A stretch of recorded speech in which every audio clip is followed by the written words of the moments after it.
Nelson Mandela, born on July 18, 1918, in the village of Mvezo, South Africa, would become one of the most important figures in modern history.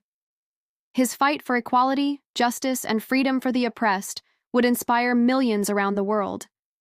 But his journey was anything but easy. Mandela grew up in a rural village where he was taught the ways of leadership by his elders. He was part of the Thembu royal family, but it was his thirst for knowledge and equality that would shape his future. He studied law at the University of Fort Hare and the University of Witwatersrand, eventually becoming one of the first black lawyers in South Africa.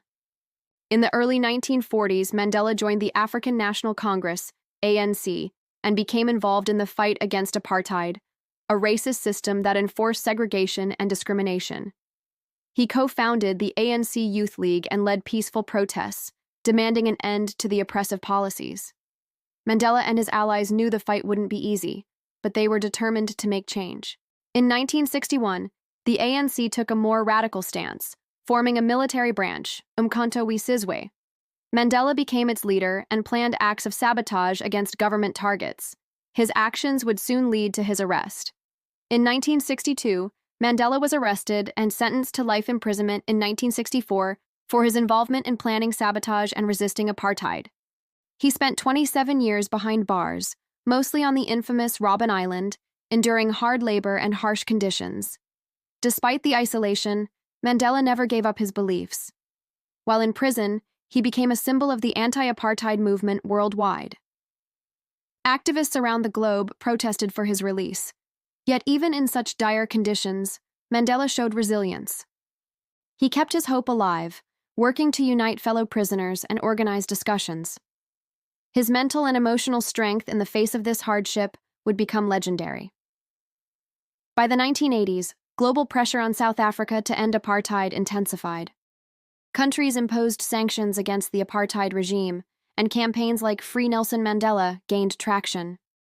In 1990, after F.W. de Klerk became president, Mandela was released from prison. It was a historic moment for South Africa and the world. Mandela emerged not with hatred, but with a message of forgiveness and reconciliation. He knew that true freedom required not only the end of apartheid, but also the healing of racial divisions within the country. Mandela didn't let the past define the future.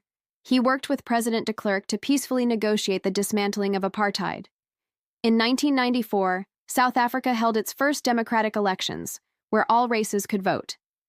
Mandela was elected as the country's first black president. As president, Mandela worked tirelessly to unite South Africa's divided population. He pushed for reconciliation rather than revenge, setting up the Truth and Reconciliation Commission to address past wrongs. His leadership was defined by humility and an unwavering commitment to peace, even as he dealt with the challenges of rebuilding a fractured nation.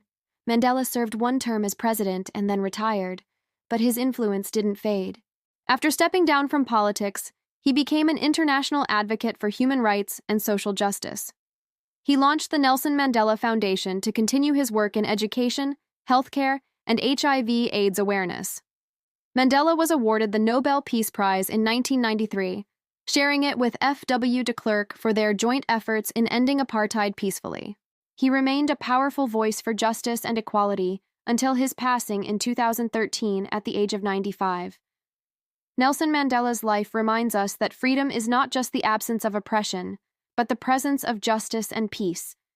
His story is one of resilience, forgiveness, and the unwavering belief that one person can change the world.